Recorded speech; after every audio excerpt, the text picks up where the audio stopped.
welcome to Game Time! So hello, my name is Julia and I am the host for today. And here are our contestants. First we have Rafa! Yay! And Jacob! Yay! Okay, first question. Ano ang name ng online Sunday school ng Rock of the Nations? Pebbles time! Pebbles time? Pebbles time! It's Pebbles time! Pebbles? Sunday school! So the letter O. Sunday school? Ha? Start with the letter Osprey helicopter. Pebbles Online. Ayun! Pebbles Online. Okay, so walang nakakuha ng point. Anong oras mo mapapanood ang Pebbles Online? 9:30! 9:30 ng gabi? 1 o'clock! Huh? 9:30 in the morning. A.M. Sunday. 9:30 a.m. Yes, every Sunday, 9:30 a.m. 2 points na si Rafa, Jacob. Go, habol. Come on, kami yan, habol. Saang Facebook page ka pupunta para mapanood ang Pebbles Online? Rock of the Nations Gospel Fellowship. Okay, tama! Rock of the Nations Gospel Fellowship Facebook page. Yes. So, meron na tayong winner. The winner is, drum roll please, Rafa! Yay! Pero congratulate pa natin si Jacob kasi he did his best. Mr. Learning. Mr. Learning time! Don't forget to join us every Sunday at 9:30 a.m. for our Pebbles time, okay? Just visit Rock of the Nations Gospel Fellowship Facebook page, okay? Bye! Yay! Bye! Here are some ways on how you can send your tithes and offerings. You can send it through online banking to China Bank or BDO, GCash, and PayMoney. Don't forget to send us a message through Rock of the Nation page for us to acknowledge your giving. Thank you.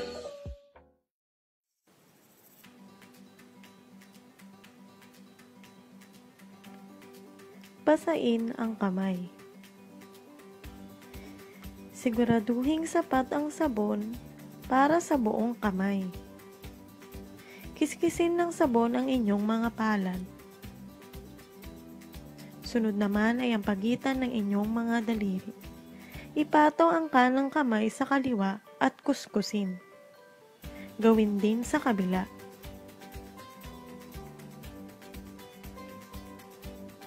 Pagtikitin ulit ang mga palad at kiskisin.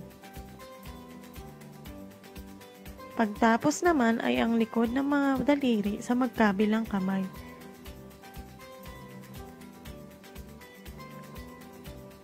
Hanggang sa makabalik sa palad gamit ang paikot na hagod.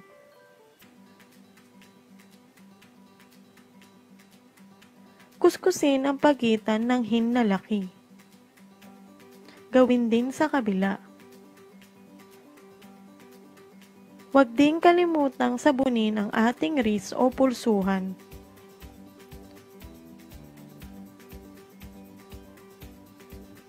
Pagtapos ay banlawan ng tubig. Birthday.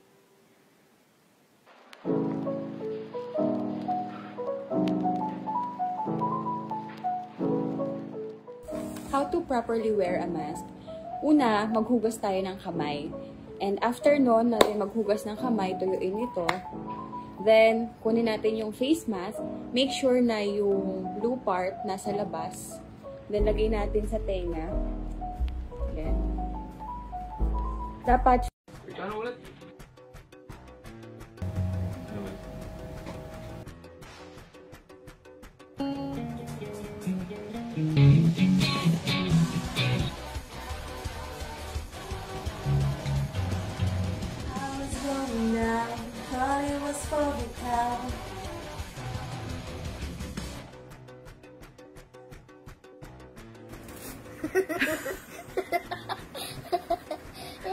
Bakit nalimutan mo?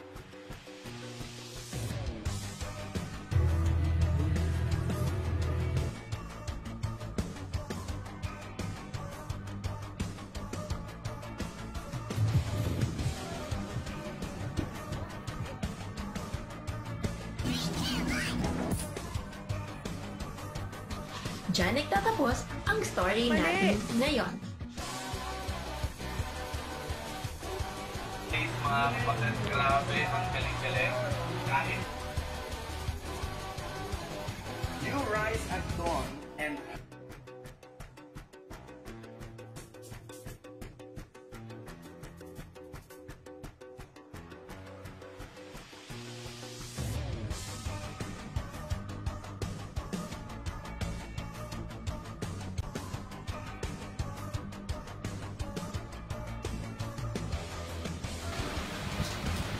doing kami.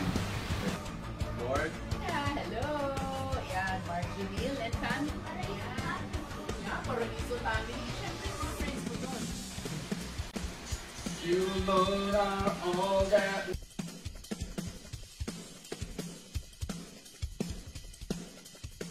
Ito yung pang-behind. Isa lang kasi nilagay ko dyan. Huwag mo na ito dito.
Nangyari. Good morning again! Merry Christmas! Happy New Year! Yes, and happy birthday to all those celebrating their birthdays today. Yes. Jane, wherever you are, happy birthday! Yan, advance happy birthday kay Pastor. And si Jeff, nag-birthday din. Sino pa yung mga nag-birthday? Ang dami birthday. Si Edlis, yan, malapit na ang birthday. Si Ate Lolit. Pag may nakalimutan ako, pakisabi nyo nga po sa ating comment section. Ayan, good morning sa lahat ng first-timers, to the Rock of the Nations family. Sino pa ba? Babatiin natin sila. Yan, sige. Bro, what's the meaning? Good morning sa'yo. Ay, good evening pala dyan. Nanay Linda, Mamang, and Papang. Ayan, good morning. Si Rose Ann Beltran, Barameda family, hello. Maribel Elarmo, good morning sa'yo. Yan, Paraiso family! Yes, Paraiso family. Yan, si Debo. Yan, good morning. Si Julia, yung ating guest last Thursday, di ba? Oyo. Nako, if you only saw it before the interview, si Rafa and si Julia, they were praying on the couch. Nakaka-bless talaga. Kaya talagang the Lord really moved on that day. Amen. Yan, si Beng, Victoria Estelo, Marilyn Bornales, si Jasmine, hello, Shaira. O, sino to? Si Ninang Teteng and Ninang Dana. Yan, good evening sa inyo. Yan, and then, sino pa? Ate Julie Bolante, good morning. Kaha family. Yes, sino pa? Ate Delia Tan, hello. Yan, hello to Rafa. Yan, kapangalan mo, no? Yan. Si Rance, hello. Ito, sino to? Delphin family. Yan, Delphin family, Delphin clan. Dea, hello to Yuri. Yan. Oy, sino to? Si Tita Mel. Ayan, Tita Mel. Ayan, Hello. good evening sa kanila. Nanay Soli, ayan. Si Oli, Nanay Charing, good morning. Ayan. And then, yung mga kasama mo sa Pebbles, di ba? Hello to them, si Jocelyn. And yung sister, naku, sorry, I forgot her name. Ayan. Si Jamie. Oh, naku. Si Oya. And, siyempre, Si sino kasama mo? Oyo. Oya sila and Ninong Yoyo, David. package yan. Ninong David, ayan. Hello, Jessica, Susan, Jessie, Tita Delphine, hello. Yan, hello to everyone. Ayan, di namin naabutan na yung iba, pasensya na po. And of course, if you are being blessed every morning, yan, ang gagawin po natin is to press. Yan, yun. Hindi na, natanggal, hirap tuloy pindutin. Press the what? Yan, the like and share button. And then after the service, Set up a watch party. yan, so that we can reach more people. Di ba ang topic natin, be the light. And this is one of the things that we can do so that we can shine the light. Amen? And then of course, sa Thursday Night Live, sino kaya ang guest natin? It's for you to find out. So see you on Thursday. Ayan. And then online cell group meetings, and we have always been encouraging you to be part of one. At nakakatuwa po kasi marami po ang nag-respond doon. And yung mga hindi pa nag-respond, this is the time to be able to do it. Mag-comment po kayo, I want to join a cell group. Yan, grabe, nakakatuwa. Ang dami-dami na nating cell groups ngayon at marami na pong nagjo-join. Marami na ang marami ka na bibuild na friendships online. Yan. Okay? Siyempre, Yan, Pebbles Time at 9:30 a.m. every Sunday. yan. Siyempre, kung meron kayong Pebbles Time, meron din kayong Zoom meetings. Yan, kailan yan? Every Saturday at 1 p.m. Yan, 1 p.m. po. And itong susunod naming balita, nakakatuwa. Starting up your new life with Jesus, malapit na po. Ayan. Yes. And update, alam niyo po kung ilan na ang nagre-register? 30. Wow. Amen. 30 na po nagre-register. Grabe. Kung gusto mo pang dumagdag, walang problema. Walang age limit. Kahit ano pang gender mo, ano pang background mo. If you want to start your new life with Jesus, then this class is for you. Starting on October 14, Wednesday po yon at 7 p.m. Or po, hindi twice a week po ito. Or, mag-a-attend ka either Wednesday or Saturday at 5 p.m. Kung kailan po kayo available. Ayan. This will be around 30 to 45 minutes per week lang po. Kaya, ang dali-dali pong i-squeeze in sa ating schedule. Okay? And then, of course, before we have our worship time. Sino dito excited na mag-worship? Ako ready na. Amen. Yes, ready na. I'd like to read to you John 8 verse 12. And it says here, I am the light of the world. If you follow me, you won't have to walk in darkness because you will have the light that leads to light. Amen. Let us pray. Father, you are the light of this world. It may be a time of darkness at this time, Panginoon, sa buong mundo. But thank you because when your light shines, the darkness diminishes. The darkness is gone. Hallelujah. That's what your light can do. And because of this, Lord, we want to thank you. We want to praise you because, Lord, sa iyo nanggagaling lahat ng provisions, lahat ng needs, lahat ng healing, lahat ng restoration, lahat, Lord, ng kakailanganin namin, Panginoon, sa buhay namin, Father, lahat yon galing sa iyo. And we thank you, Father, for shedding your light in us. And Lord, I pray, help us also, Lord, to light and to shine your light, Father, into this world. Gamitin mo ang bawat isa sa amin. And Lord, this morning, help us to give you the praise, the honor, the worship, thanksgiving that you truly deserve. In Jesus' name we pray. Amen and amen.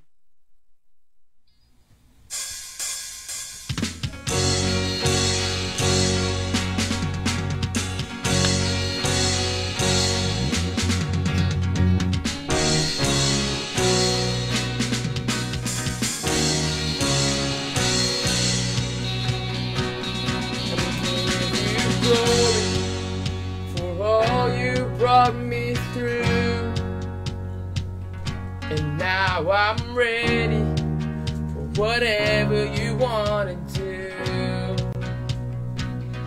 I'm moving forward to follow after you, and now I'm ready for whatever you want to do. Now I'm ready for whatever you want to do. Your presence is an open door. We want want you, Lord, like never before. Come on, sing. Your presence is an open door. Oh, we want you, Lord, like never before.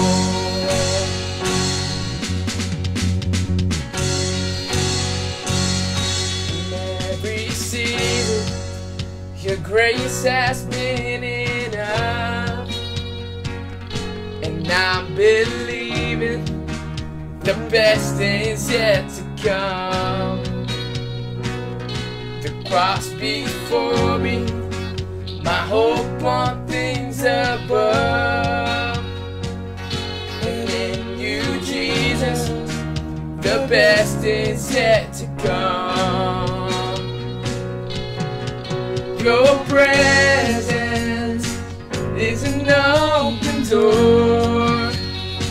Oh, we want you, Lord, like never before.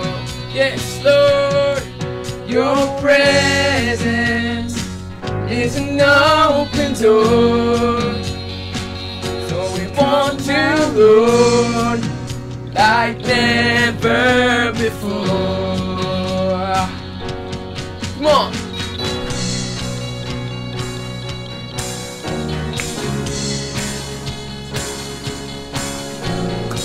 Come on, declare the breakthrough.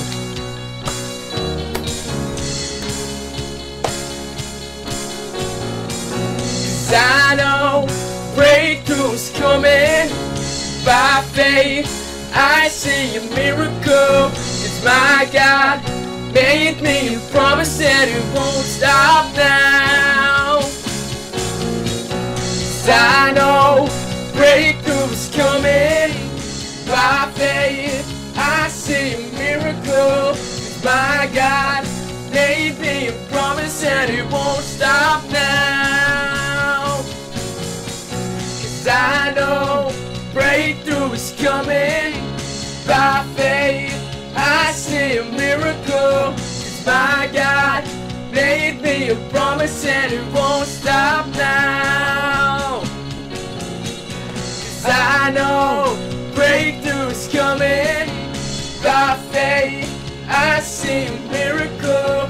'Cause my God made me a promise and it won't stop now. Yeah. Come on, believe in that breakthrough.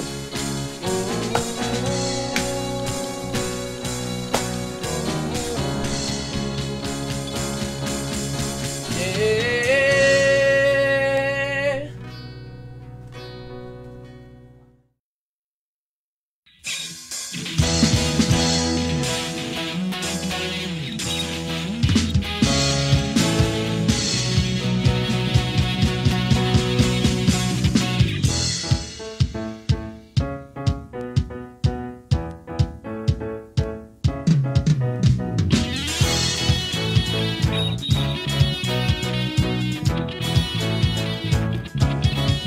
You are here as we lift you up. You're riding on the praise, being thrown over everything. You are seated in the place.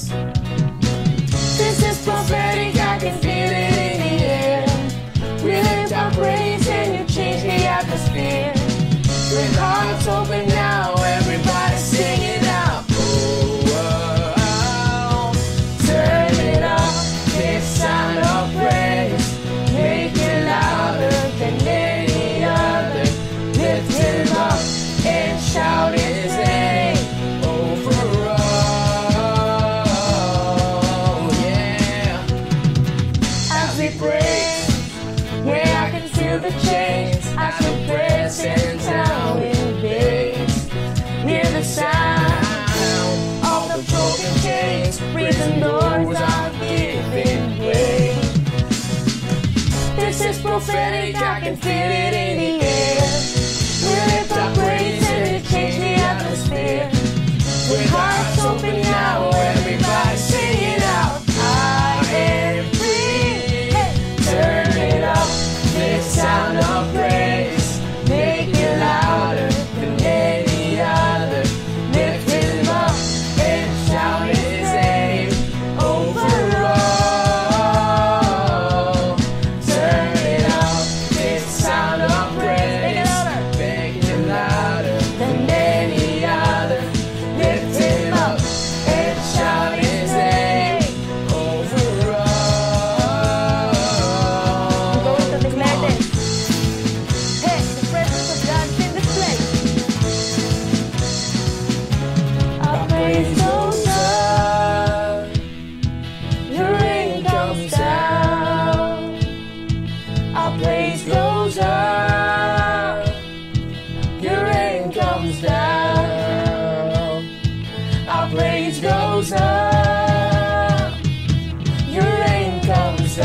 make it louder than any other. Lift him up and shout his name.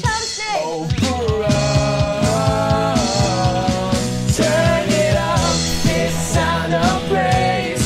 Make it louder than any other. Lift him up and shout his name. Over us.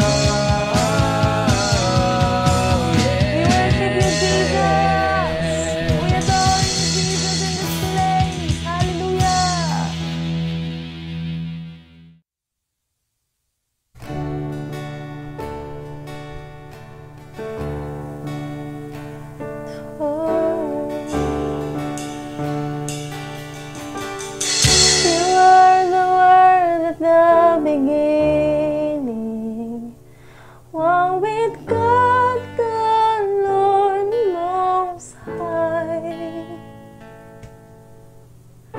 Your hidden glory in creation, now revealing you are Christ. What a beautiful name it is! What a beautiful name it is! The name of Jesus Christ, my King. What a beautiful name it is. Nothing compares to this. What a beautiful name it is. The name of Jesus.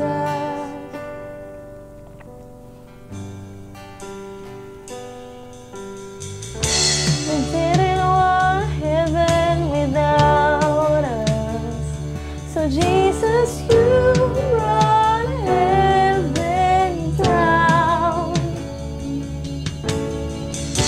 When sin was great, your love was greater. What could separate us now? What a wonderful name it is. What a wonderful name it is. The name of Jesus Christ, my King. What a wonderful name it is. Nothing compares to this. What a wonderful name it is. The name of Jesus. What a wonderful name it is. The name of Jesus.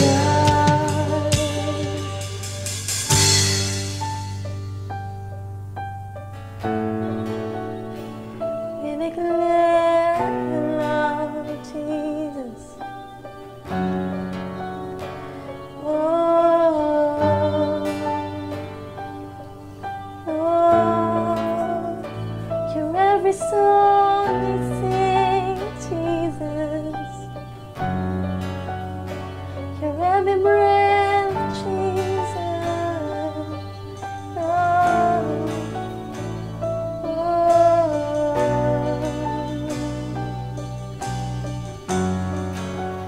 that could not hold you, the veil tore before you. You silenced the voice of sin and grave.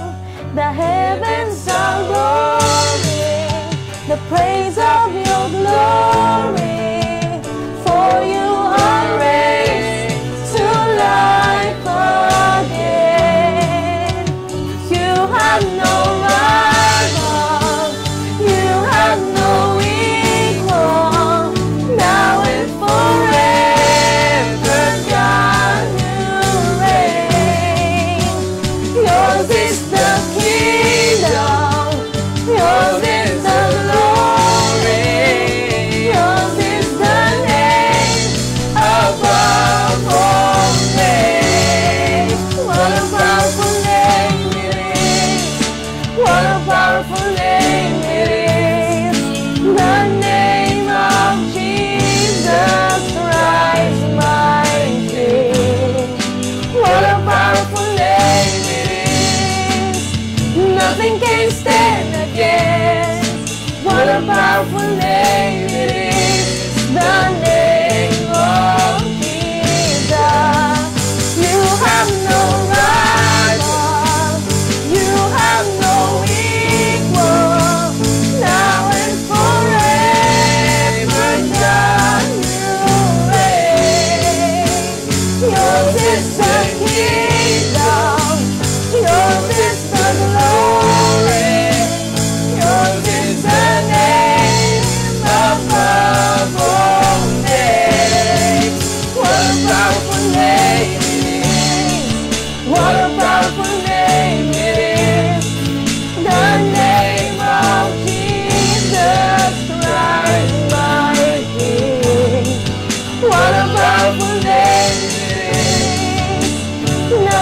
it, say it again. What a powerful name it is, the name of Jesus.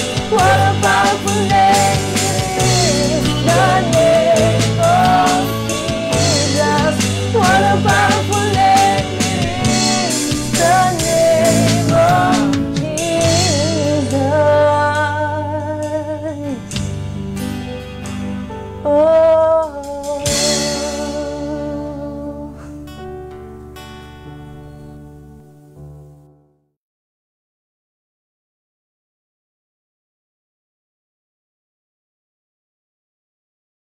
Hello everyone, I'm Maria Victoria Tan, but everybody calls me Beng.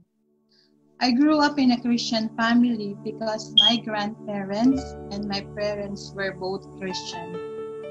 That is why I used to go to church every Sunday and grow up attending activities regularly. But there was a time in my life I lost track of my faith.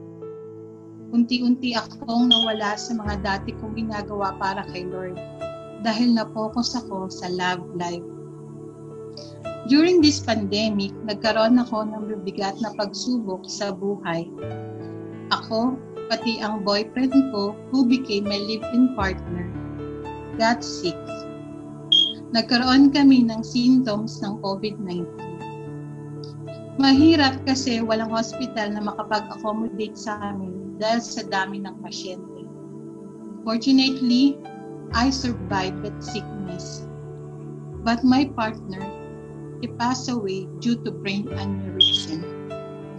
That became the lowest point of my life. I felt so down, alone, fearful, anxious about everything that has been happening in my life. I got into depression.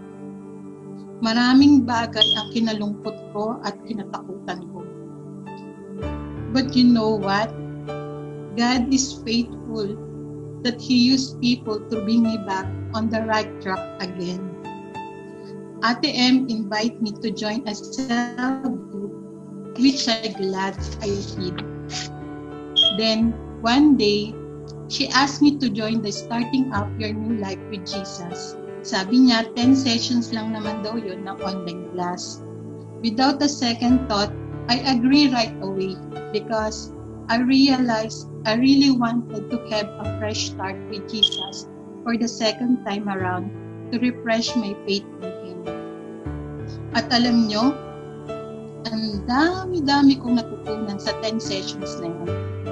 They were basic biblical principles on how we can grow our relationship with Jesus. Sadly, madalas yun ang mga bagay na hindi natin nagagawa. Pero salamat sa Diyos dahil dito, nag-start mag-develop ang devotional life ko. I was able to read Bible every day and write down on my journal every lesson I learned from my readings. Dito rin na-develop ang prayer life ko. It truly became a wake-up call for me. Na-realize ko na matagal na pala akong Christian, but this basic principle, basic foundation to grow my faith in Him ay hindi ko pala nagagawa. God gave me a new life, a fresh start, a new beginning of my relationship with Him. Just like me, you can also experience that fresh start with the Lord. He can refresh your faith and give you that wonderful message in each of 10 sessions of starting up your new life with Jesus. Hindi po kayong magsisisi. Binago niya ang istorya ko at naniniwala ako kaya niyang baguhin ang kwento ng buhay mo. It will be worth your time. Thank you and God bless.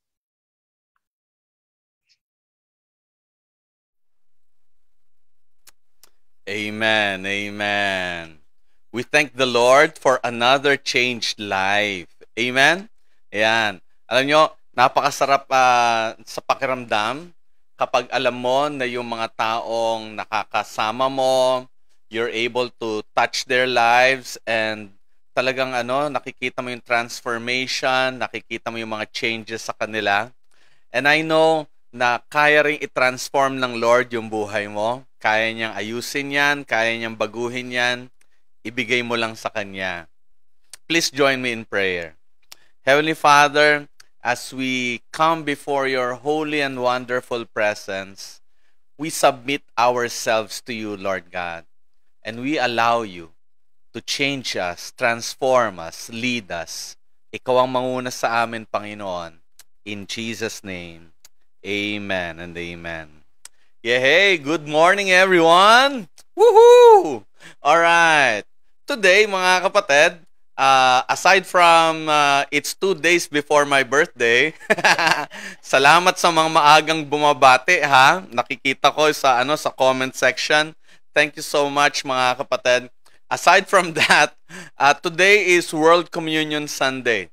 Ibig sabihin, mga kapatid, many denominations around the world are commemorating this day as a special day to celebrate communion.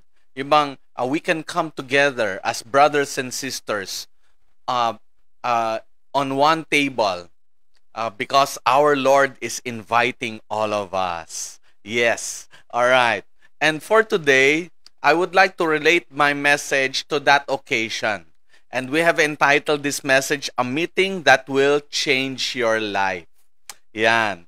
Di ba para bang ang sarap-sarap isipin that there are times, there are occasions that will happen in your life na after that meeting, after that engagement, after that encounter, your life will never be the same again. Di ba? It has transformed, it has evolved, it has improved. Kaya yun yung gusto nating mangyari, mga kapatid. And I know we have all been dreaming about that. That one day, somebody or something will happen to our lives that will transform us. Halimbawa, that meeting will bring clarity to your direction. Dati nangangapa ka, hindi mo alam ang gagawin mo, but because of that engagement, because of that meeting, naayos ang lahat, naging malinaw para sa iyo, ano ngayon yung direction mo.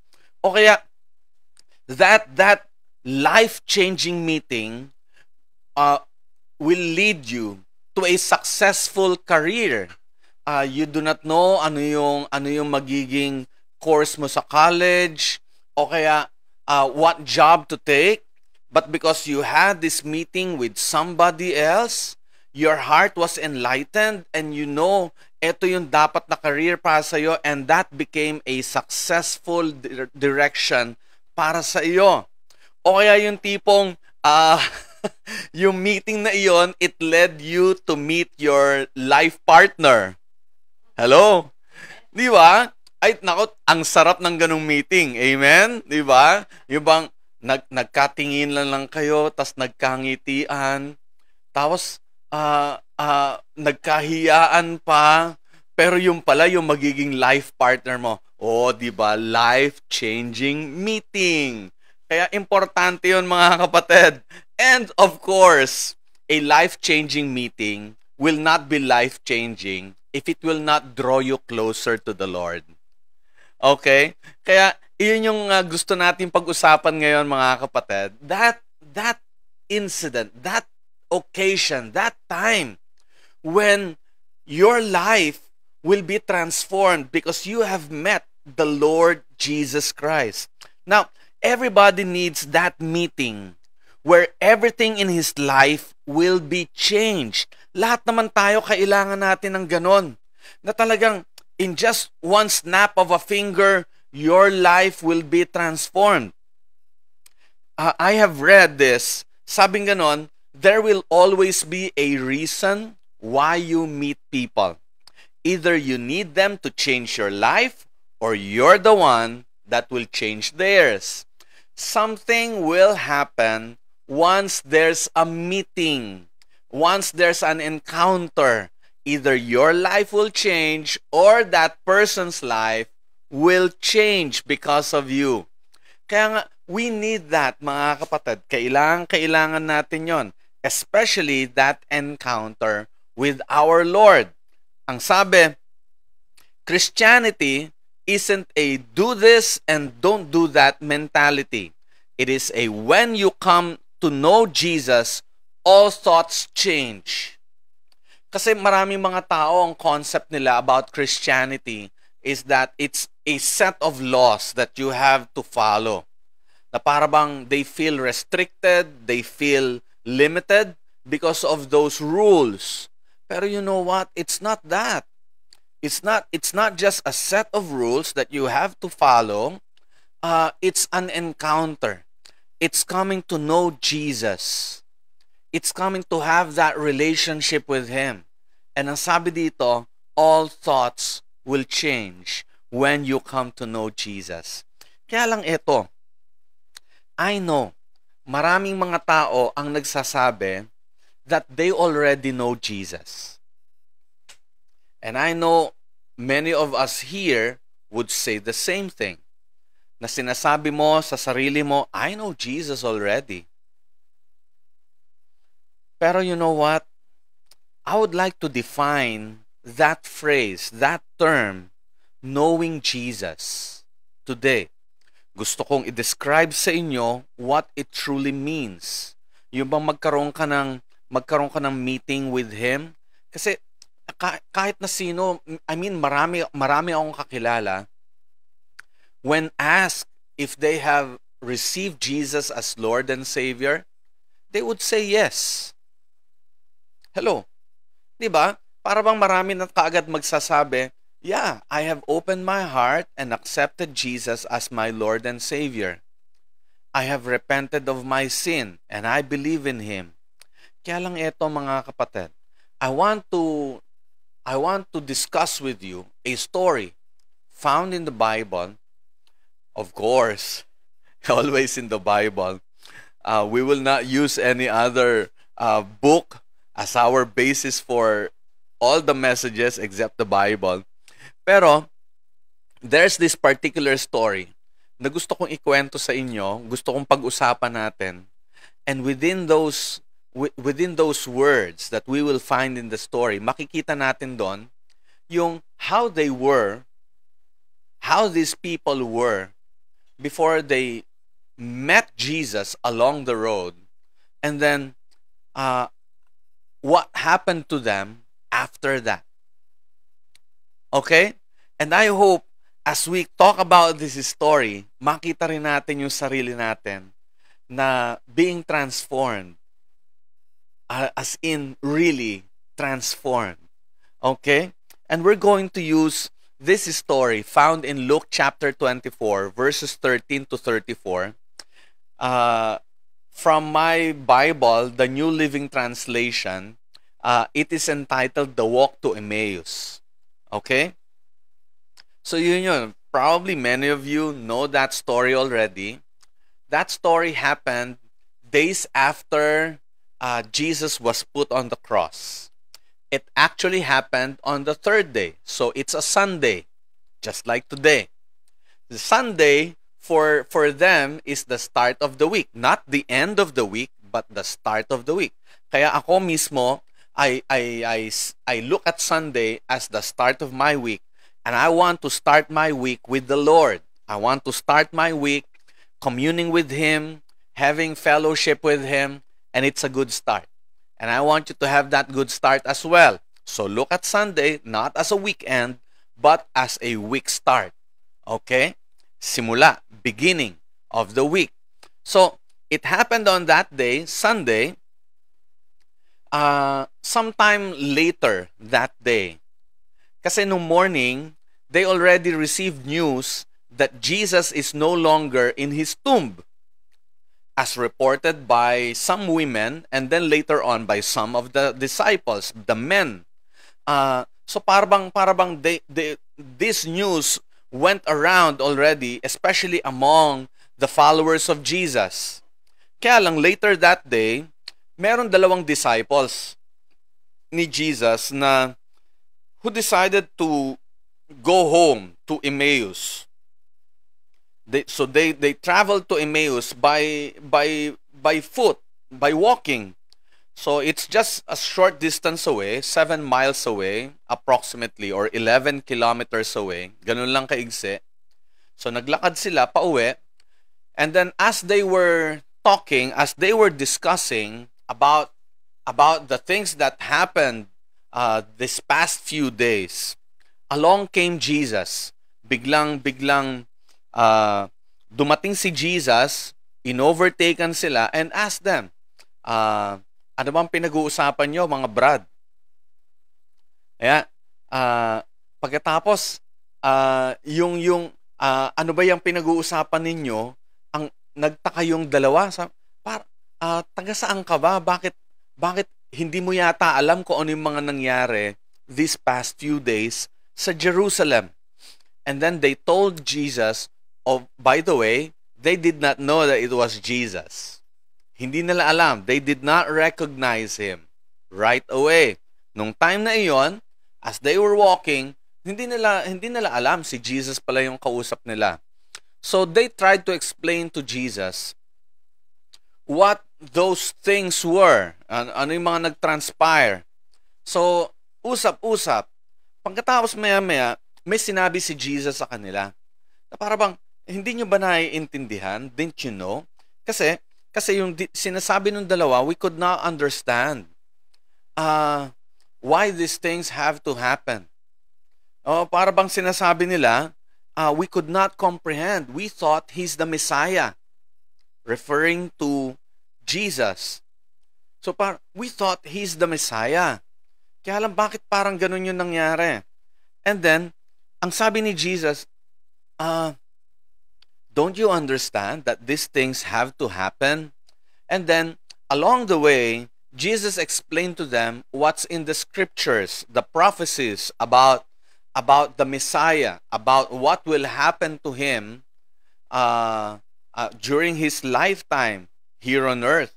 Kaya nga parang during that time, nag-explain si Jesus, they had a long discussion. Remember, 11 kilometers yung distance and they were just walking. So medyo mahaba-haba yung usapan nila. And all throughout that time na naglalakbay sila, they did not recognize Jesus. Tapos, when they got to where they were supposed to go in Emmaus, Jesus acted like He was going ahead. He was moving much further. Tapos, itong dalawa, nag-invite. Sabi nilang ganon, why don't you stay with us for the evening? Anyway, it's already late. So they insisted and Jesus gave in to their invitation. Pagdating nila doon sa loob ng bahay, they prepared the meal. Siyempre, si Jesus ang guest nila na hindi nila kilala na si Jesus pala yun. And then, while seated behind the table, around the table, Jesus took the bread, gave thanks, and broke it.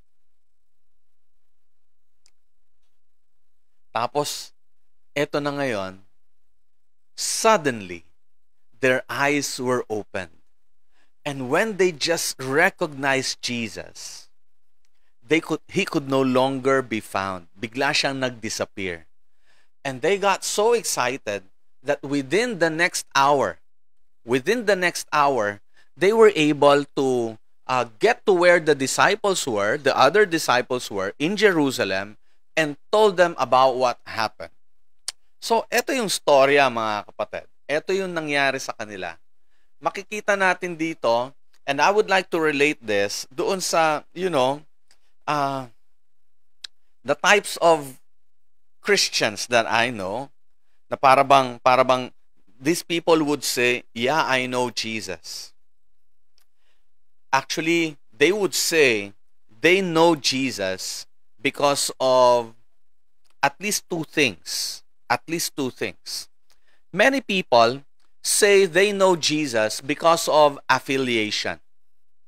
Yeah, kagaya ng sinabi ni Ben kanina, she grew up in a Christian family because her parents and grandparents were all Christians. They all went to church. So para bang ganun lang. You come to church, you go to church. Why? Because your family goes to church. Hello? you're affiliated to this denomination kasi your family belongs to this denomination. Nagkakaintindihan tayo? Kaya para bang some people say they know Jesus merely by affiliation. Related kasi sila eh.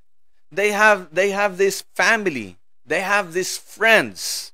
So, yung iba sa atin siguro, not really family, but friends, classmates, who started attending this church. So, you went along. And you decided to stay with them. You started going with them. And that's about it.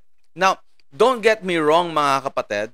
There's nothing wrong with going with your friends to church. Hello? In fact, mga kapatid, I really want to encourage you, bring your friends along or go with your friends whenever they decide to go to church, they want to attend cell group meetings, they want to take part in a church activity, Christian activity, they want to attend a worship concert, things like that. Sige lang, go. Kaya lang, don't stop there. That will only be a part, I would say, a shallow part of your knowledge of Jesus. Ibang, kasi, dito ako bininyagan. Yung mga ganon. I grew up attending this church. Oh, okay. Diba? O sige, could you please describe what's the difference between your church and other churches? So, isip-isip ka pa, yung sa amin, cross lang yun nandun sa gitna. Tapos, we don't sing hymns. Ang kinakanta namin, mga contemporary songs. That's all you know. Para bang, hindi kami formal doon. Napaka-casual nga namin eh. We can even wear shorts to church. Hello? Is that all you know? Para bang, what else? Well, meron kaming starting up, meron kaming life class. Oo, okay, tama naman yung mga descriptions na yon. But is that all you know? Para bang, not enough, man. Too shallow. Too shallow. And if it's too shallow, you don't really know Jesus. Para bang ganito yan. I know President Duterte. Syempre, kilala ko siya. He's the President of the Philippines. But that's it. Yun lang. I know Isko Moreno. He's the mayor of Manila. Pero that's all. There's nothing deeper than that. Besides knowing them to be leaders, to be elected officials of the nation. Parang yun lang.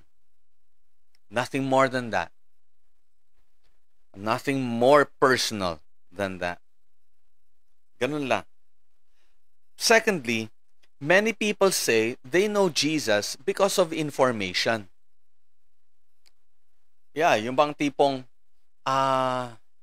kasi I read the Bible.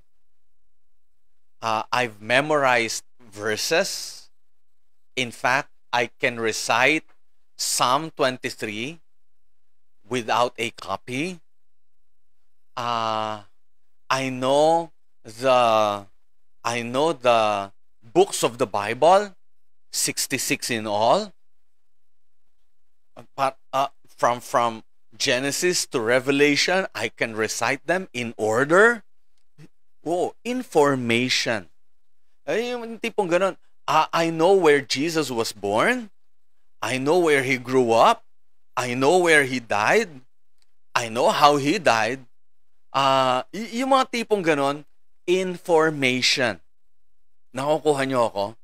Yeah, you've memorized so many things.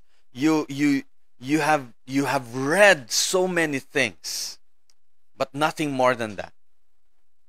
Pwedeng ang you've become a theologian.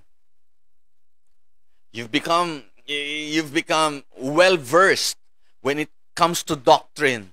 Ay, ito yung tamang doctrine because this is consistent with what the Bible says. Ay, yung pinaniniwalaan nila, hindi tama iyan. Because that's not in the Bible. All you know is information. Again, nothing wrong with those things. In fact, we need those things. We need to be informed. We need to read. We need to know a lot of things, mga kapatid. We know which is right doctrine, which is not right doctrine. We need to understand how we need to practice the things that we need to do, how we need to conduct ourselves. Dapat alam natin yon. Alam natin dapat ano yung mga kasalanan, ano yung mga hindi kasalanan. We need to know all those things. Kaya lang, if that's all you know, then I could also say, it's shallow. It's not that deep. Kasi even during the days of Jesus, the Pharisees know all these things. Kaya lang, may problema si Jesus sa kanila because that's all they know. They would even count the heads of wheat up to the last piece. Tapos yun yung tithe nila para napaka-strict nila pagdating doon, but nothing more than that. If this is all you have, affiliation and information, you belong to this group.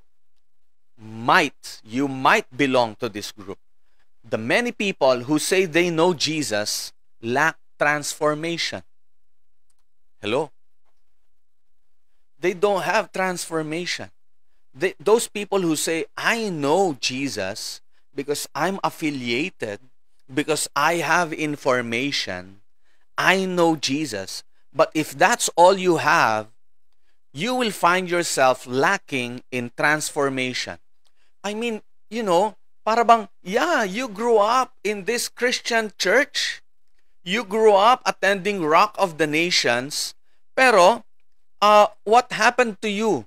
Have you drawn closer to the Lord? Have you developed fear of the Lord? You recognize which is right and which is wrong, and you try to avoid. You do everything you can to avoid the wrong things and do what is right. Yung bang tipong you have that conviction in your heart to really live a holy life before our God. Pero kapag walang ganon, all you have is information and affiliation. Yung bang tipong,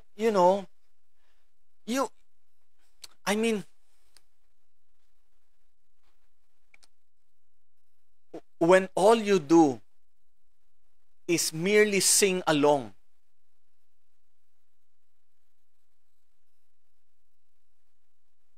and never have a heart to worship Jesus. When all you do is sit there and pretend to listen to the preaching. Pretend to listen to the preaching.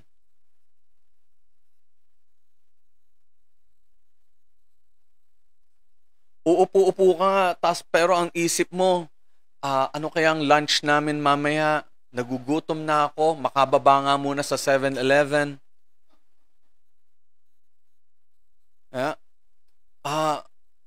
Your thoughts are far away from the Lord.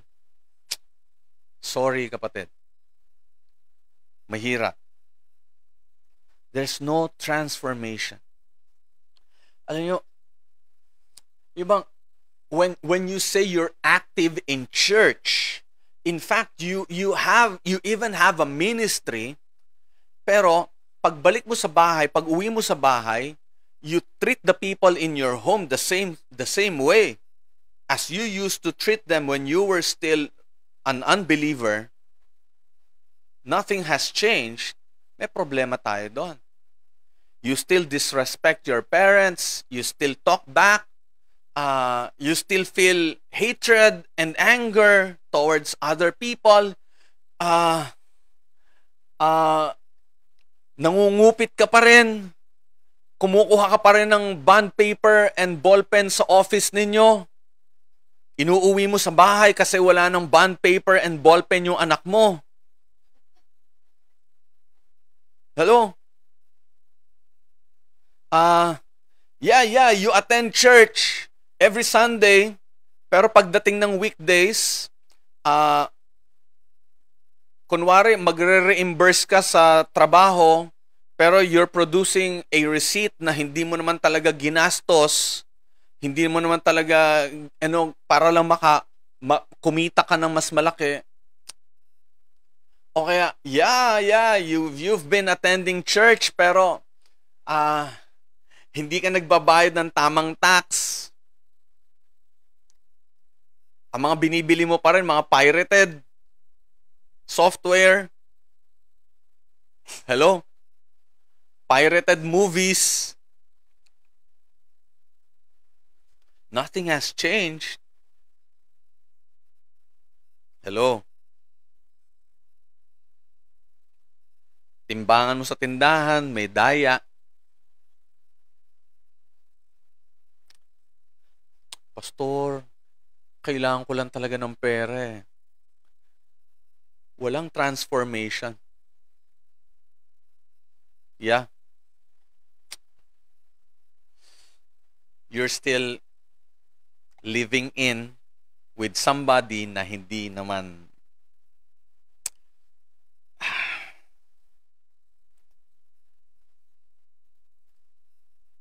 kapatid,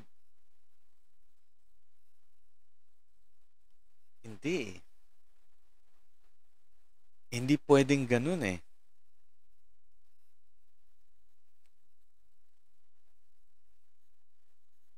Ewan ko, ito nga, napakababaw nito. Ewan ko lang kung alam nyo yung tamang sagot. Ano ang buong pangalan ko? Pastor. Sino ko? Pastor. Yun lang ang alam mo. Pastor Gilbert. Pastor Gumbert. Ba yan?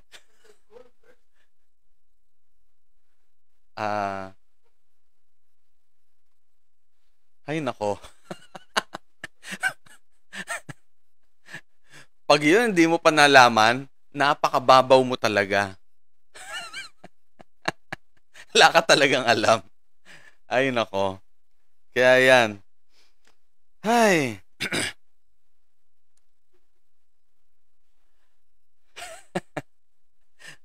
Pero I mean, mga kapatid, please. Para bang, yeah. Can I just say this?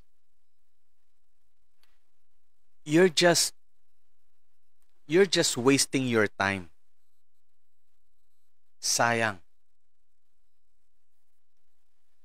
Instead, I want you to go deeper. I want you to move deeper and have a real knowledge of Jesus Christ. Don't stop at those things that you already know, the relationships that you already have. Instead, use those things so you can go deeper and deeper and deeper in the Lord. Don't stop at the top. Go deeper and deeper still. Anong nangyari dito, mga kapatid? Look at this story. Yung pinag-uusapan natin, Luke 24. Ang sabi doon, that same day, the day that they learned that Jesus is no longer in his tomb, that Jesus came back to life, that same day, itong dalawang disciples na to, umalis. Despite knowing that something wonderful, miraculous, supernatural has happened, sila naman umalis. Can you get me? Para bang, wow! What's wrong with these people? Eto na, ang ganda-ganda na nangyayari. An angel spoke to some of the disciples, telling them, don't look for him here. He's not here anymore. Kahit alam na nila yon, umuwi itong dalawang ito. Bayan. Kaya ito, they missed out on having that wonderful experience kasi yung mind nila nasa iba. In fact, mga kapatid, ito, when Jesus went along with them, siyempre hindi pa nila na-recognize si Jesus. Ang description nila about Jesus, si Jesus katabi nila pero hindi nila kilala, they were telling Jesus who Jesus is. Tas ang sabi nila, he was a powerful prophet. He was a prophet who could do powerful things. Yeah, that's partly right. Partly correct. Pero partly. Yun lang. Kasi they did not recognize, they did not realize that Jesus is way more than a prophet. He is the Son of God. He is God. Para bang, although these two disciples, isa lang ang binanggit na pangalan. Cleopas. The other one was unnamed. Pero do you know Cleopas? No. Kasi we've never heard of him. This is the only time that we've read his name in the Bible. You will not find his name anywhere else. Dito lang. Luke 24. Kaya hindi natin sila kilala. I don't know why, pero hindi natin sila kilala. Pero eto, kahit sinabi dito sa story na to, that they were followers of Jesus, they did not go deeper. They were not so deep in understanding who Jesus is. They fell short. Ang alam nila, Jesus is a prophet. A powerful prophet. Although may adjective, powerful. Pero that's still not enough. If this is what you know about Jesus, then don't stop there. Go deeper. Until you have found yourself in the middle of God's supernatural work. God's supernatural, powerful work in your life. Don't stop at being so shallow na para bang your Christianity is merely a set of rules, but no power has come out of it. Nothing miraculous has come out of that knowledge. Then that's not enough. Why? Our God is powerful. We call Him Almighty God. And we say nothing is impossible with God. Pero what about your life? What has happened to your life? What powerful things have happened to your life? Have you received any blessing? Especially life transformation. Hanggang ngayon, tamad ka pa rin. Hanggang ngayon, wala ka pa rin pangarap sa buhay. Hanggang ngayon, hindi mo makita kung ano yung direction mo.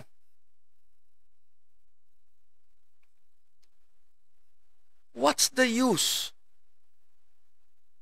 If you want to really make full use of your Christianity, of your relationship with Jesus, go deeper.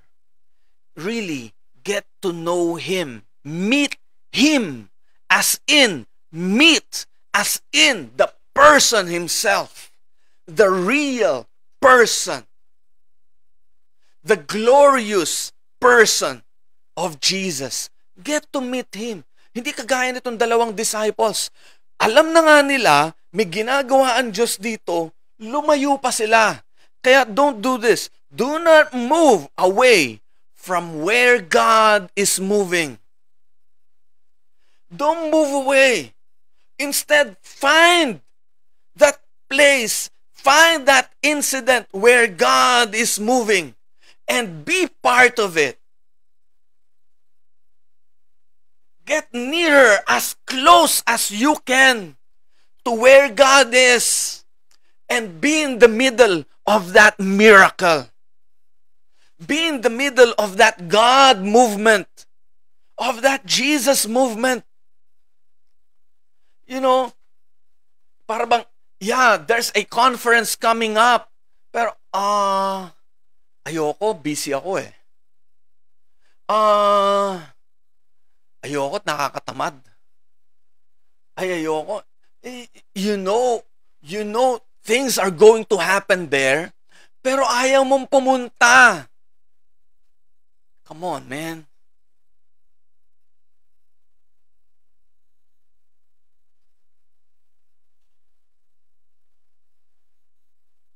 Alam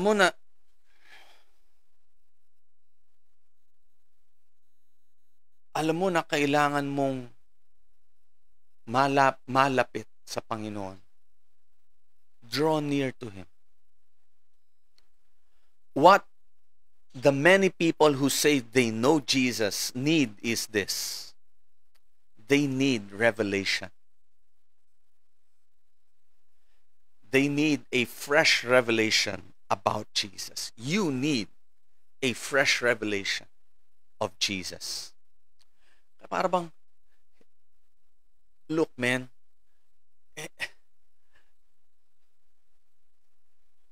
hindi ka pa ba nagsasawa? After an exciting event, saya, worship, ang saya. Pagkatapos, a few weeks later, you're back to your old ways. Kasi that's all you sought, the excitement. That's all you sought, the happiness. Woo! Wow, ang galing ng band, oh. Woo, yes! Ganda ng boses ng singer, oh. Wow, ang galing nung nagigitara. Pero pag tinanong mo, ano bang ibig sabihin ng kinanta nila? I don't know, basta kumakanta lang ako, yeah. After all that excitement, tandaan mo, a few days later, probably a few weeks later, sige, extend na natin, a couple of months later, you're back to your old ways. Why? There's no real revelation. You have not yet opened your heart so that Jesus can reveal who He is to you. You've closed your heart to Him. Umuwi ka eh. Hello? Alam mo na, may ginagawa ang Diyos doon, pero umuwi ka eh. Lumayo ka, umalis ka. If you want the real Jesus to be revealed to you, remember these things. First thing, allow Him to speak into your life. Allow Him to speak into your life. Change the way you read your Bible. Kasi sometimes, many times, in fact, kaya para nating kinakatamaran yung Bible. Kasi para bang we read our Bible just like any other ordinary book. Yeah. You read. Yeah, that's true. Pero it seems like you're reading it the wrong way. You're merely reading words written on the pages of that book. But that's not how you should read the Bible. Instead, you should read the Bible this way. Read it as if Jesus himself is saying it to you, is reading it to you. Read it like it's a love letter from the Lord for you. Read it with eyes that will engage to the words that you will find in the Bible. Don't just read the logos or the written word. Read the rhema or the revealed word. Find that. Find that. Look for the rhema, not just the logos. Luke 24 verse 32. After realizing that they were with Jesus all along, ito na ngayon yung dalawang disciples nag-usap. Wala na si Jesus, nag-disappear na.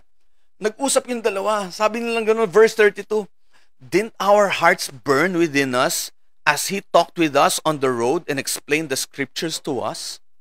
Diba? Para nag-aapo yung puso natin nung sinasabi niya sa atin kung ano nakasulat sa banal na kasulatan. Wow!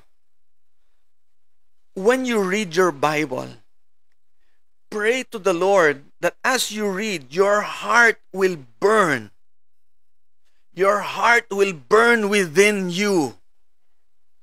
You will be set on fire. Don't just read like it's something cold.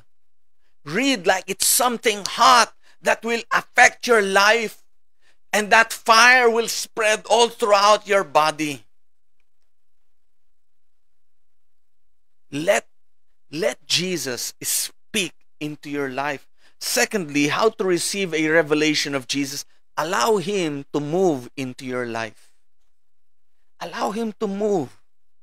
Just like what these disciples did. Yeah, at first they did not recognize who Jesus was. Yeah, at first they went home when Jesus was reportedly alive. Pero along at the end of the road, when they got to where they were supposed to go, they invited Jesus. Why don't you spend the evening with us? Anyway, it's late. Stay with us. You know, it's hospitality. That's part of their culture.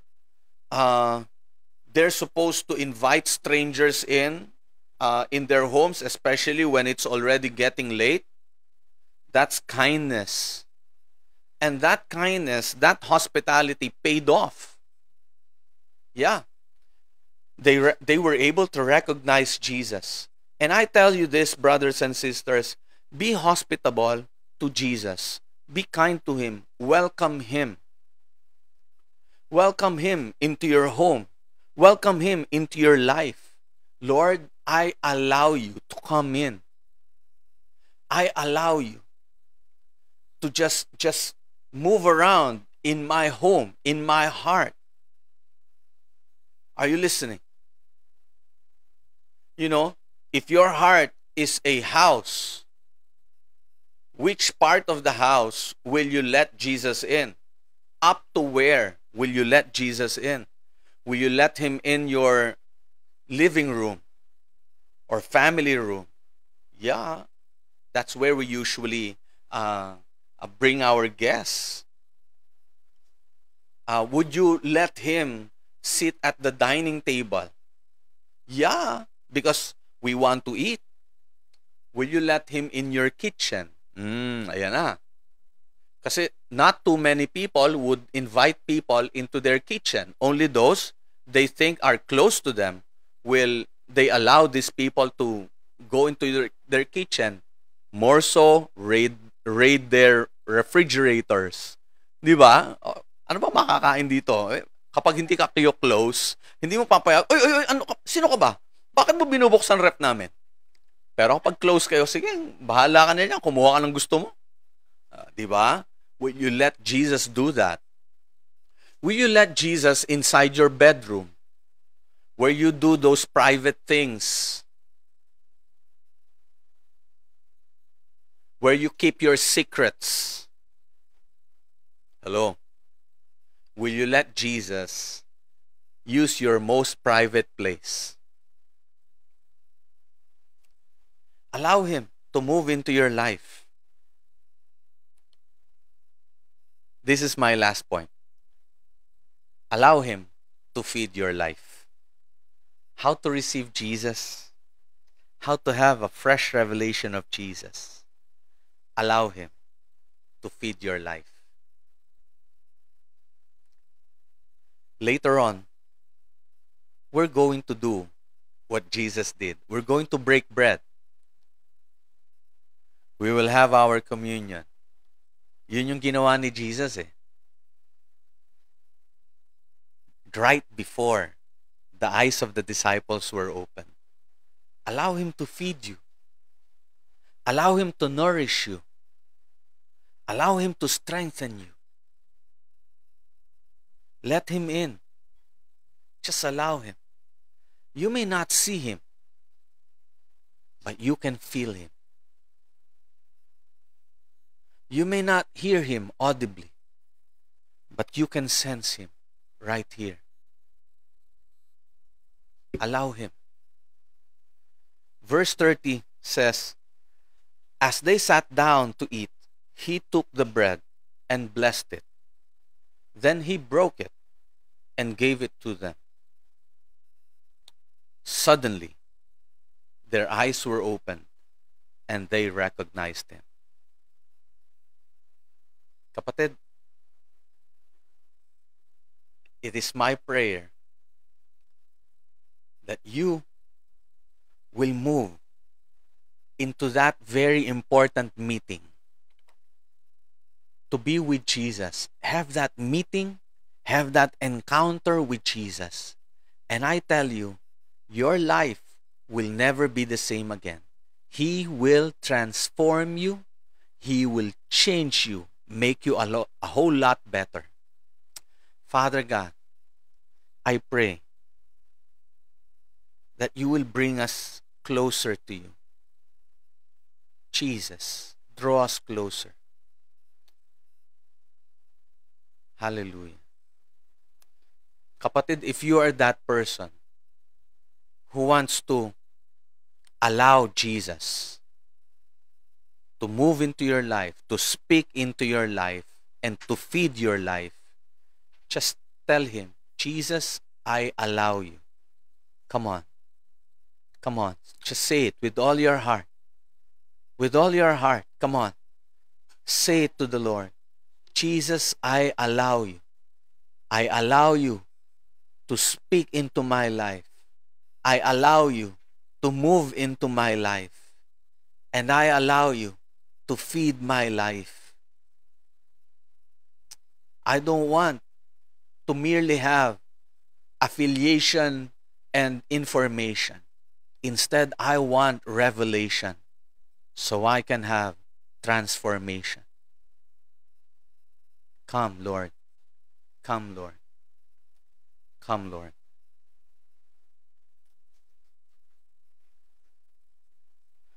Brothers and sisters, every time we celebrate communion, every time we come at the Lord's table, let us come with excitement in our hearts, because Jesus is inviting us and Jesus is leading us. Let Him take the lead and follow. We remember today the life, the teachings, the miracles, the death, and the resurrection of our Lord Jesus Christ.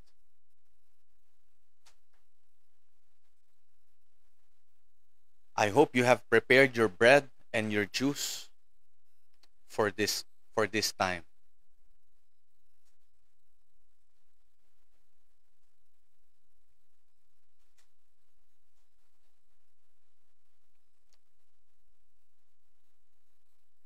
Let us remember the words of our Lord.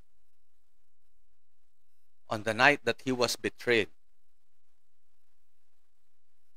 Jesus was having supper with his disciples, celebrating the Passover meal.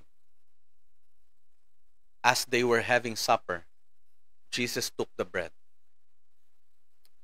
When he had given thanks, he broke the bread, gave it to his disciples, and he said, "Take this, all of you, and eat it. This is my body, which is given up for you. Do this in remembrance of me."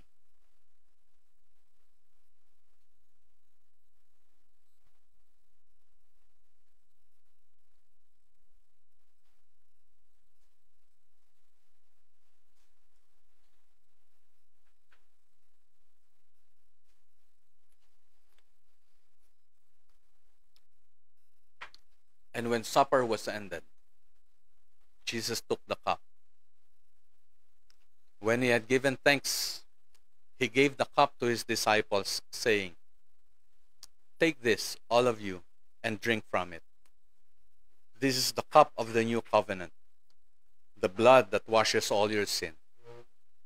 Do this in remembrance of me."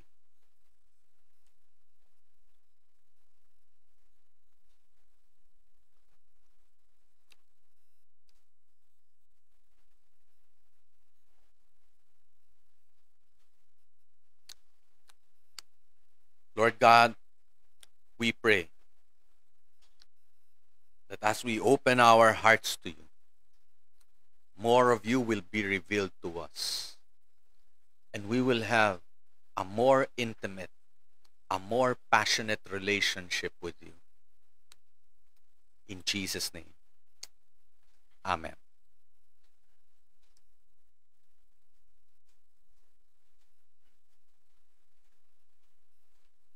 Amen. Hallelujah. Sarap, no? It's really nice to know the Lord every day. You cannot get enough of Him. Amen. And as we prepare for our offering time, I'd like to read to you this passage. And it's found in Mark 12:41 to 44. Jesus sat down near the collection box in the temple and watched as the crowds dropped their money. Many rich people put in large amounts. Then a poor widow came and dropped in 2 small coins. Jesus called his disciples to him and said, "I tell you the truth, this poor widow has given more than all the others who are making contributions. For they gave a tiny part of their surplus, but she," talking about the widow, "poor as she is, has given everything she had to live on." Let us pray. Father, as we give our tithes, offerings, and pledges, help us, O God, to worship you. And just like that widow, Lord, she may not have enough money, she may not have as big money as the others do, pero Lord, she gave it her all. She put on her faith as she gave. And that pleased you. Hallelujah. Hallelujah. It's not the amount, it's not the giving, but the faith that she had as she gave to you, Lord. I'm praying, Lord, tulungan mo kami. Help us, O God, to give to you the way that widow has given. Lord, I'm praying, ayusin mo, Lord, yung mindset namin. Ayusin mo, Lord, yung puso namin. And help us, O God, to have that faith that when we give to you, we will give it out of thanksgiving, out of praise and worship, as we honor you as the giver of every blessing that we have. And Lord, we put our faith and trust in you that you will supply all our needs. Hallelujah. We thank you, Lord. In Jesus' name we pray. Amen and amen. Hallelujah. This time, if you would like to give, there are several ways kung paano po makapagbigay ng offering. It could be through China Bank, BDO, GCash, or Paymaya. Okay, whatever will be convenient for you. God bless your heart as you give.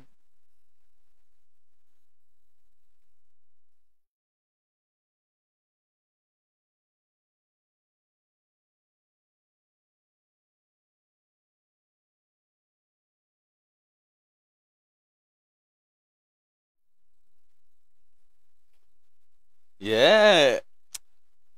Wrapping up na tayo, mga kapatid. Again, we would like to thank you for coming today, mga kapatid. First Sunday of October. Ayan. Ilang Sundays na lang, Pasko na. Ayan, okay. Kaya, advance Merry Christmas. But before that, nakalimutan namin i-announce kanina, G12 National Conference, October 29 to 31, online. You don't have to go to Cuneta Astrodome or the World Trade Center in Pasay. You just have to log in, register muna tayo, and then log in. For details and for registration, please go to the Facebook page of G12 Philippines or to the website g12philippines.net. Okay?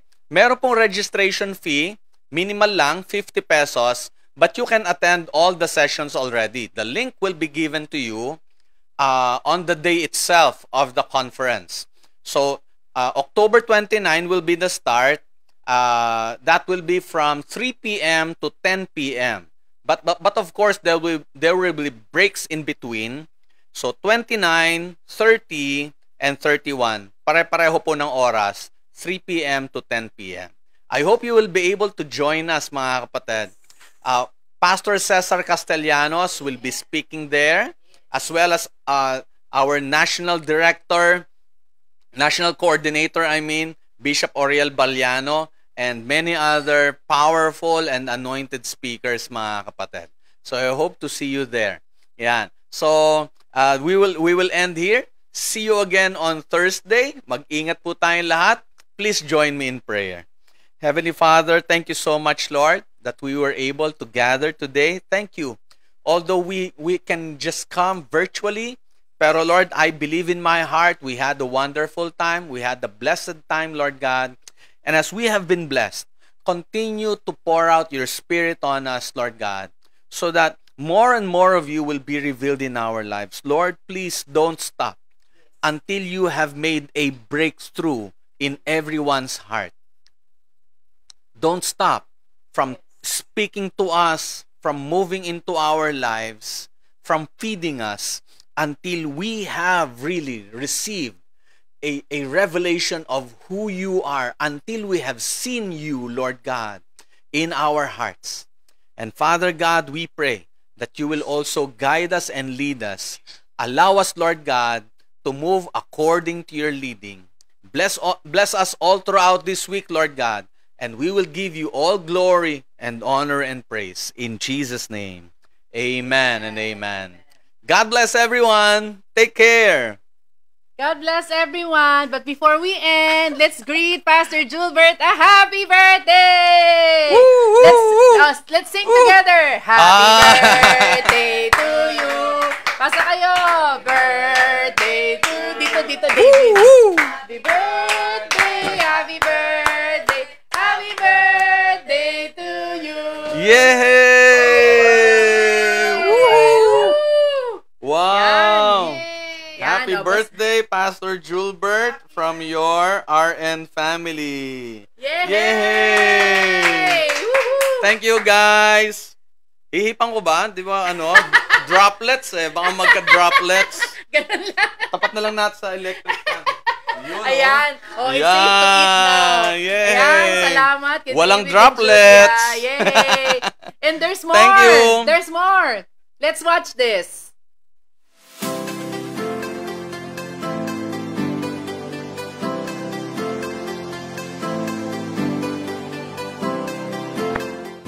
Hello, Julbert. Today we are celebrating God's plans for your life. And what are these plans? They are plans of wonderful and very beautiful things. Happy birthday, my dear brother. May your life always know the amazing blessings of God. We wish you happy birthday. God bless you. Happy birthday, Dino John. Wishing you an awesome year ahead. Vous avez 51 ans maintenant. Just to translate for Julia, you are 51 now and you're looking good. So happy birthday to the second favorite sibling in my dad's family. Okay, Kuya, that's coming from my family. Right? Happy birthday to my favorite brother. And I wish you all the best on this special day.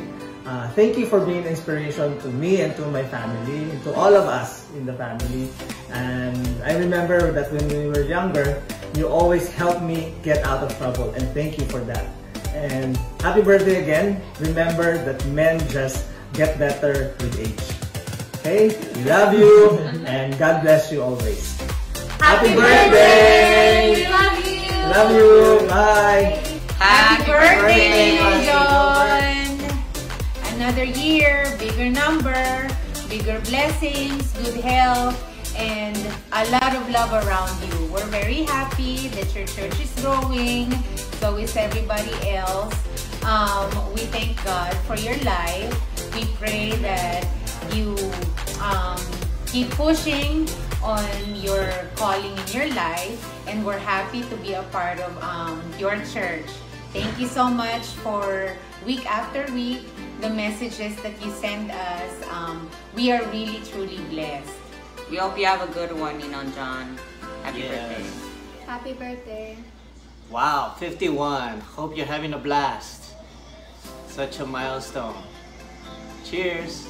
Happy birthday. Happy birthday. Happy birthday. Mwah, mwah, mwah. Mwah, mwah. Happy birthday, Pastor Gilbert. God bless. God bless, Kuya Gilbert. Happy birthday, Gilbert. It's been a year na pala, no? Since your 50th. That means you're 51 now. Giveaway, di ba? Di ba parang kailan lang bigyan lang natin ng message sa kanya. And another year of God's faithfulness, hindi lang sa life mo, sa life ng family mo, at sa life ng mga tao rin na natatouch through your life. Thank you so much for taking care of our family, sa parents natin, mga kapatid, mga pamangkin. Alam ko yung growth na nangyari sa kanila spiritually. It's because through your help and encouragement. I know na hindi lang kami ang nabubless sa life mo, kundi ang inyong congregation, ang church mo, and everyone na nakakahalubilo mo. Ako ngayon ang mata na asawa ko. Any words?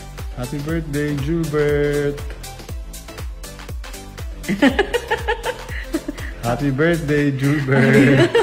Antok na yata siya. Happy birthday, Gilbert. God bless you more and more. God bless. Bye. We love you. Bye.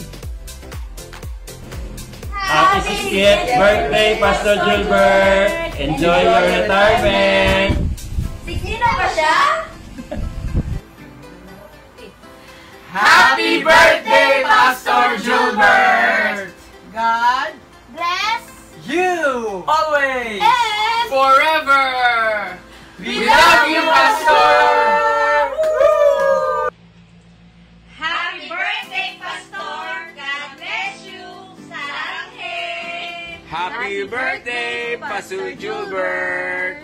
Happy birthday po, Pastor, at ang aming pong dasal para po sa inyo ay masal po kayong gamitin ng ating Panginoon at para mas marami po ang mga tao ang makakilala po sa ating Diyos. At maraming salamat din po dahil ginamit po kayo ng ating Diyos para mas lumago po yung aming pananampalataya sa ating Panginoon. Maraming salamat po. Happy birthday po sa inyo at ang aming dasal po ay inyong karawan ito ay maging maligaya kayo. Happy birthday, Pastor Gilbert! Happy birthday, Pastor! Happy birthday, Pastor! Hey. Enjoy! Bye! Yes, Pastor. Blow up! See you next year, Pastor. God bless!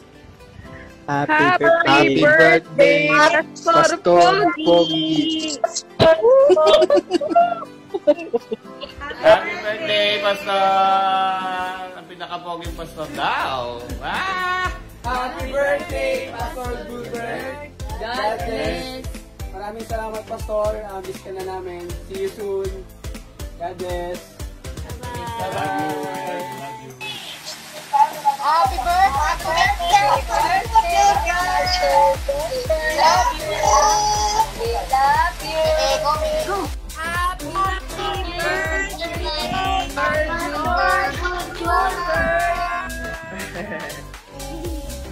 Hello, Pastor Gilbert. Happy birthday. We're so glad and grateful sa Lord dahil nakilala namin kayo ni Pastora Ems. Very hospitable, napakabait na pastor. Every time na meron tayong meeting sa Freedom Network in your church, ay ramdam namin that we are welcome. At salamat sa Panginoon. Alam namin na hindi lang kayo sa Rock of the Nation blessing, regalo kayo ng Diyos sa Rock of the Nation. Hindi lang sa Rock of the Nation, maging sa Freedom Network. Happy birthday, Pastor! Praying na mahaba pang buhay ipagkaloob ng Panginoon sa iyo. More fruitful years to come. More birthdays to come. At patuloy na kalakasan ang inyong maranasan. Maging pagpapala po kayo hindi lamang sa inyong simbahan, maging sa inyong pamilya. At dalangin ko na patuloy kayong pagpalain higit pa sa mga bagay na iyong inaasahan.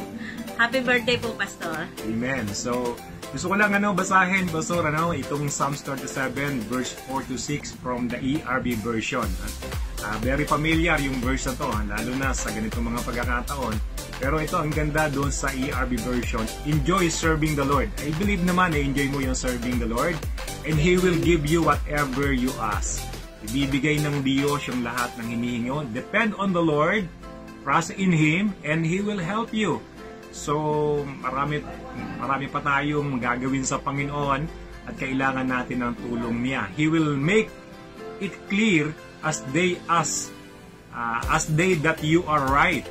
Everyone will see that you are being fair. So, ito napakagandang pangako, paalala ng Panginoon at sama-sama tayong maglilingkod sa Panginoon hanggang sa second coming ng ating Panginoon. Again, Pastor, Happy birthday, Pastor. God bless you always and God bless. Safe and God bless. And God bless your family. Hello, Pastora Ems. God bless you. Hello, Pastora. And sa lahat ng mga kids, God bless you all. God bless po. Happy birthday po. Amen. Happy birthday to you. We pray that you are in prosperity even as your soul prospers. Happy birthday! Bye. Hi, Gilbert. Happy birthday. In behalf of our family, we really thank God for your presence in our lives. And we really hope that you'll be blessed and when your heart's desire be granted according to His perfect will and plan. Thank you. Bye. Miss you guys.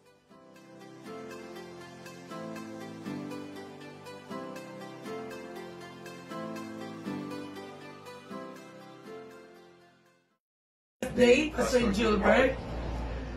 Salamat sa Panginoon dahil we are divinely connected. And because of your life, you may not know it, sasabihin ko ngayon, live, Pastor, we are blessed because of you and because of Pastora Ems and the whole family. Di mo alam, pero isa ka sa pinagkukunan ng aming inspirasyon para maglingkod ng nakafocus lamang. And because of that, we are blessed to have you with us. And thank you dahil sa pagtitiwala sa amin, pinagkakatiwala mo rin ang iyong pamilya at ang iyong simbahan. Thank you so much. Happy birthday, Pastor. Pastor, bukod sa ikaw ang pinakagwapong pastor ng Rock of the Nations Church, at ang pinakagwapong asawa ni Pastor Ems, personally, I would like to thank you because your life is truly a great blessing sa aming mag-asawa, sa aming family. Grabe, I'm so much blessed sa inyong mag-asawa, sa ministry nyo, at naniniwala ako na gagamitin pa kayo lalo ni Lord. At ikaw, Pastor, grabe yung passion mo din sa paglilingkod sa Panginoon. We are truly grateful to God na kayo po ay naging bahagi ng aming ding journey sa paglilingkod sa Panginoon. At yung inyong tatlong anak, they were so blessed to have you as their father, as their pastor. At syempre, ang buong Rock of the Nation Church, they're so blessed to have you as their dear, guwapong pastor, mabait na, and smiling face pastor. Pastor, Jeremiah 29:11, ang bigay ko sa iyo at Philippians 1:6. The God who called you is faithful. So God bless you and enjoy your day. Happy birthday! Happy birthday, Pastor. We love you. Salamat, Rock of the Nations. God bless you all.